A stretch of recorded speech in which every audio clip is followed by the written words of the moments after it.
Hey, is that my toothbrush? No? If we had to pick just one 3D printer, chances are this Creality K2 Plus combo would be it. Sure, we have machines that print faster, are more open sourced, hence easier to mod, heat their chamber quicker for ABS, or even print in multicolor with less waste. Others are more compact and lightweight. I can compare the K2 to all of these because geekbuying.com sent me this printer for review, and they sell many of its competitors, so I don't have to be biased. And while the K2 Plus is far from perfect, the fact that it performs respectfully across so many areas makes it a printer worth considering. But there's one aspect where it excels beyond any printer I've reviewed so far, a unique advantage of Creality that's tough for smaller contenders to match. You'll be the judge of how important it is for you. This is Gergo, and you're watching Gergo Print 3D, our YouTube channel, where my little nephew and I tackle fun projects, explore amazing devices, and have a blast with space-age tech.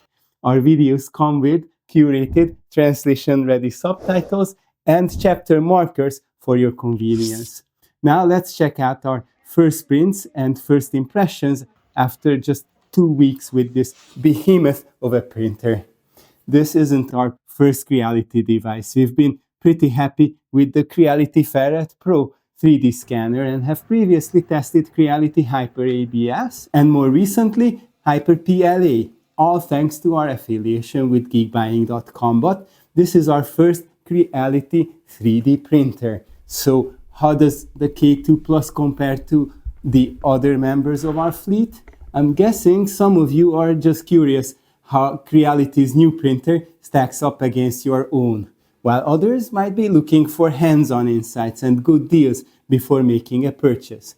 With that in mind, right after a quick recap of our unboxing and assembly experience, I'll give you a tour of the K2 Plus's most unique components, comparing each to similar devices in our workshop. And what do all these revolutionary features actually enable this machine to produce?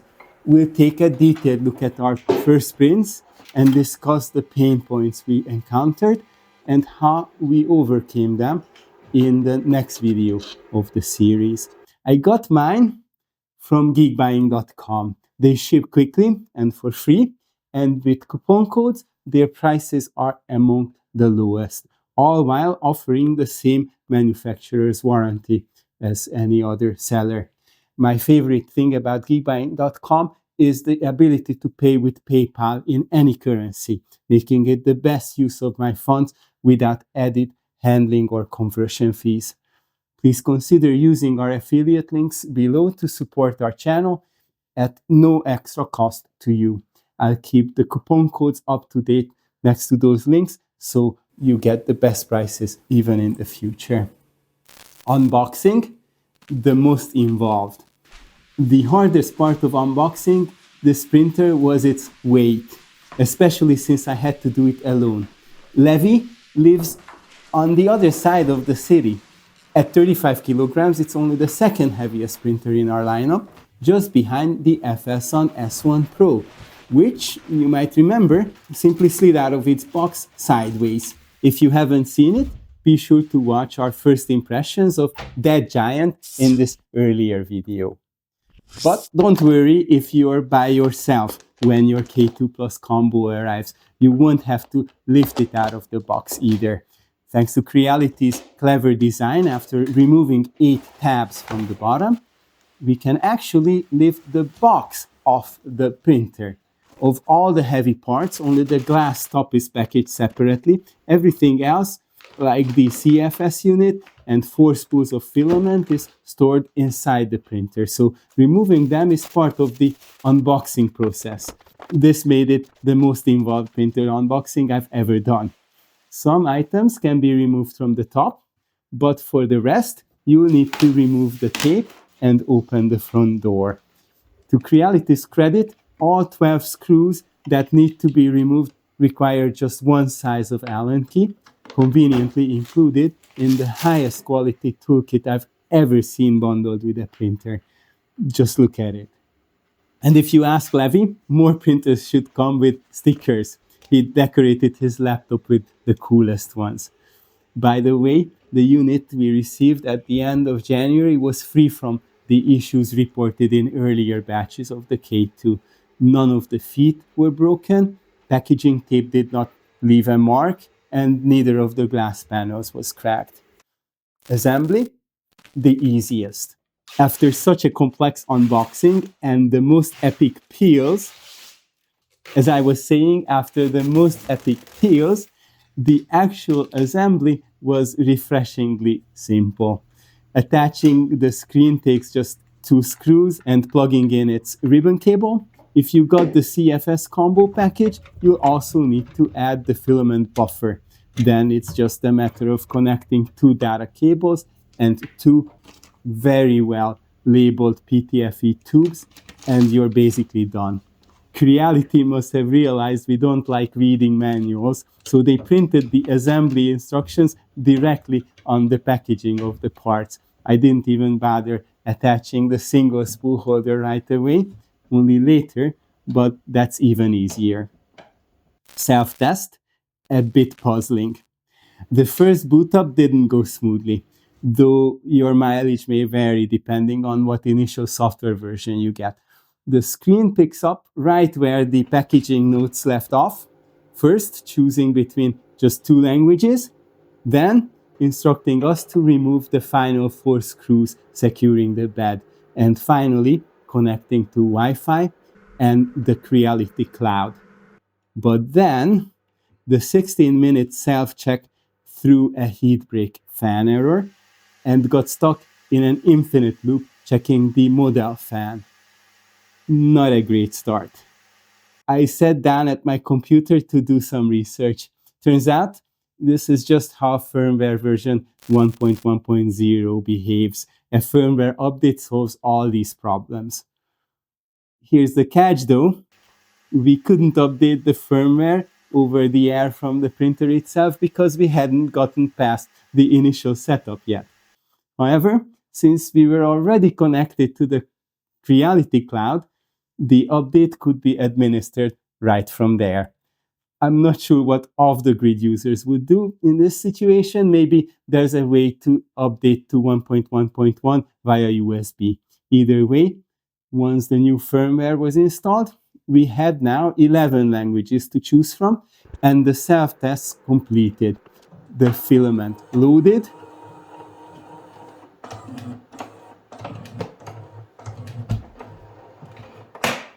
and all 4 RFID spools were successfully identified. And the most boring single color version of the 3D Banshee printed in red Hyper PLA in the promised 14 minutes. Well, 16 minutes, but close enough. The quality and finish, absolutely top notch. Can you spot any problems? I couldn't. Now it's time for our device tour and comparisons. But before we dive in, please reward our efforts and let the algorithm know you enjoy this type of content. Thank you if you did. Device tour, the really big picture. Like most of our newer devices, this is a fully enclosed printer as well, with its 350 by 350 by 350 millimeter build volume. It officially holds the title of our biggest printer, a tiny bit larger even than the similar SV08 and noticeably bigger than the FLSUN S1 Pro, though the later supports taller prints. Much like those two, it features a glass door and top and a sheet metal back. But unlike them, the side panels here are made of plastic. It's not fully enclosed in plastic like the Qidi Tech U1 Pro, where the transparent plastic doesn't quite match the aesthetics and feel of glass, but I actually prefer plastic side panels. They help with heat retention and make the weight of the printer a bit more manageable. It not only boasts the largest build volume, but also has the best build volume to body ratio amongst all my printers. Twice as space efficient as any of my bed slingers, the Qidi Q1 Pro or the FLSUN S1 Pro. The SV08 comes in a close second, but even it is a bit bulkier in all directions while offering slightly less build height. Please note, I'm not factoring in filament sources, which can add to space requirements, but with a bit of variability. Pause here if you want to take a closer look at the numbers. Space efficiency is becoming more and more critical in my already crowded printer room. Now let's talk about the drop bed Core XY motion system, which features some true gems. A linear rail on the x-axis, a linear rods on the y-axis, both using 8mm motorized self-tensioning belts, which is pretty unique. 4 very thick linear rods and 2 independent lead screws on z-axis, complete with 2 optical sensors on the bottom, helping to keep them in sync. The system is capable of 600 mm per sec speeds and 30,000 mm per second square accelerations driven by closed-loop stepper motors, eliminating skipped steps. The specs are more or less on par with the FLSUN S1 Pro, though the light delta motion system can move twice as fast. Meanwhile, the speed and acceleration values are identical to the Voron-inspired Sovol SV08, which uses linear rails and belts on all axes, with a stationary bed, more like the S1 Pro in that sense. But how do these speeds and accelerations actually impact print quality? Are they truly reflected in the slicer presets? You'll be the judge when you see our print. Not a cherry on the top. Before we get to those sample prints, however, let's look at the other highlight feature, the CFS, Creality's filament system on the top. It's simpler than the ACE system that came with my Kobra 3 in more ways than one. This system supports 4 modules, 16 colors in total, twice as many as Anycubic's limit. However, there's no active filament drying, just space for a desiccant cartridge, which is a letdown after the Kobra ACE and the S1 Pro, both featuring filament dryers.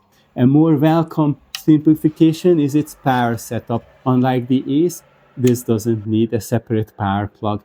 And the PTFE tubing is also much simpler. A single tube exits the module, looks far less messy than Anycubic's 4 long tubes.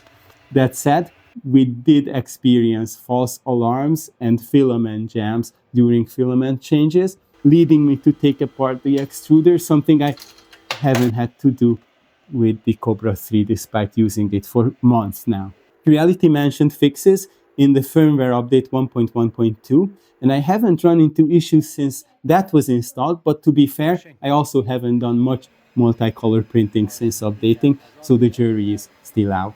Stay tuned for details. I'll elaborate in next week's video when we will take a peek under the toolhead cover.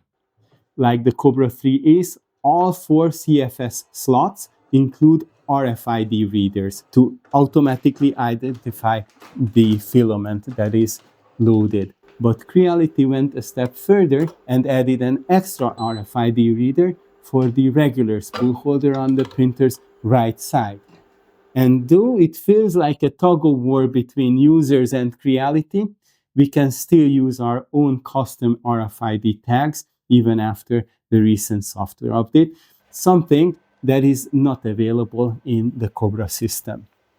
One annoying default setting, the CFS automatically loads and unloads all 4 spools every time the printer powers on in search of new RFIDs. Luckily, I found the option to disable this behavior and turned it off successfully. Bad? Not bad. Nothing special about the single-sided textured PEI sheet, but I was happy to see that replacements are pretty inexpensive on the company's website. Interestingly, though both boasting 350 by 350 beds, surprisingly, this bed is a bit larger than the SV08. We found that mixing glue stick with water and applying it with a toothbrush creates a thinner, more uniform spread, improving both adhesion and release, whether for PLA, PETG, or other materials. Similar to my SV08, the B side is smoother but appears to have the same PEI coating. We have yet to test its adhesion in real-world usage. By the way, the heat bed is a 4 or 5 millimeter thick aluminum slab with a leveling range of 0.43 millimeters. It could be better, but the ABL system compensates effectively. That said, I was genuinely thrilled to see leveling knobs included under the bed. These provide a straightforward, user-friendly way to fine-tune the bed manually. No need for silicone spacers or other workarounds like I've had to resort to on some of my other printers. It's refreshing to see a design that acknowledges potential misalignment over time and actually gives users the ability to adjust it rather than relying solely on factory calibrations. Just like my T300, SV08, and S1 Pro, the bed here is also AC heated, though it's not segmented like the S1 Pro's bed. Still, it heats up very quickly, reaching a maximum of 120 C, while the nozzle goes up to 350 Celsius and the chamber to 60 C. We could do heating speed tests and comparisons in a follow-up video. Just let us know in the comments if that's something you would be interested in. So yes, the K2 Plus comes with a fully temperature controlled chamber featuring both active cooling and heating. However, due to the enormous build volume, chamber heating is still relatively slow here. The inclusion of 3-chamber fans, one bringing heated air in and 2 venting hot air out, along with 2 auxiliary part cooling fans on the sides and a strong part cooler on the toolhead itself, ensures sufficient cooling for PLA even with the door and top closed. This also makes the K2 Plus one of the quietest PLA printers I own. It's actually okay for it to stay and operate in my office, not that I could fit it in the printer room anymore. Additionally, the printer is capable of handling materials that require higher and close temperatures. We have yet to test this capability. If there's interest, we can explore this further, though we typically rely on our heated chamber Q1 Pro for such tasks, as its 1/3 sized chamber heats up much faster, and I've already worked out a system to vent toxic fumes outside. I just wish Creality employed an internal circulation fan instead of pulling in heated air from the outside. The next standout feature is the load cell, which is not in the bed, but in the extruder. After the Kobra 3, this is our second printer with a pressure sensor located in the extruder. But here, Creality also employed optical bed tilt sensors. As I understand it, load cells in the toolhead are superior to inductive probes, of course, but even to pressure sensors in the bed, as seen in my Qidi Tech Q1 Pro or FLSUN S1 Pro. This system might only be trumped by the eddy sensor in one of my new printers, which I technically can't talk about yet. Oops, I just did. Extruder Intruders. Looking closer at the toolhead, we find this crazy 76mm long nozzle with half of it serving as the melt zone. In theory, this design should ensure consistent extrusion, though I did notice some Z-banding issues with PETG that don't seem to have a mechanical cause. More on that later when we examine our prints in next week's video. The long nozzle also has a slight downside when it comes to waste during purging between color changes. While some reviews exaggerate this as a major issue, I found the difference to be about 10-15% more waste compared to my Kobra 3 when printing the exact same models with identical settings. Stay tuned for a detailed comparison of the results. On the plus side, the nozzle's hardened steel tip makes it durable enough to handle abrasive filaments, while its titanium and copper alloy construction ensures excellent thermal conductivity, working seamlessly with the ceramic heater and heat sinks in the heat break. Two LED strips provide ample light from the front left and back right of the chamber, making the work of both the chamber camera and the toolhead camera easier. While there's no direct access to the toolhead camera feed, it's supposed to be used for some AI calibration magic. The chamber camera provides at least 10-15 frames per second at what looks like full HD resolution. The printer will automatically record time lapses without the need to awkwardly enable it before every print. Looking at you, FLSUN. Just not for prints smaller than 30-40 layers. That actually tripped me up while testing time lapses, but it shouldn't cause any issues in normal use. Soft spot for software. By the way, we have plenty of storage for videos as well as G-code files on the 32GB eMMC. It just arrived from AliExpress, and I'm planning to upgrade my SV08 with a similar 32GB module soon, hoping to fix its timer to close error at the same time.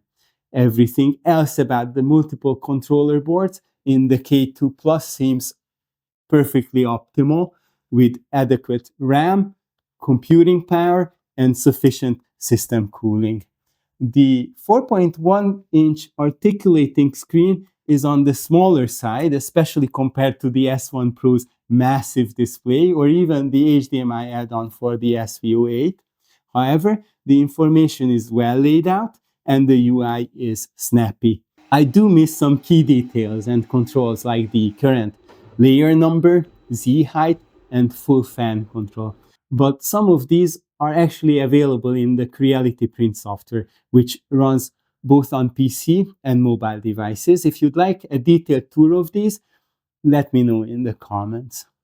I really appreciate the inclusion of a low-level web interface as well, fluid, on port 4408. Not only does it allow me to view and control every possible temperature and fan in the system and access bed meshes, it also lets us modify any settings in printer CFG. Let me emphasize, all of this is accessible to every user.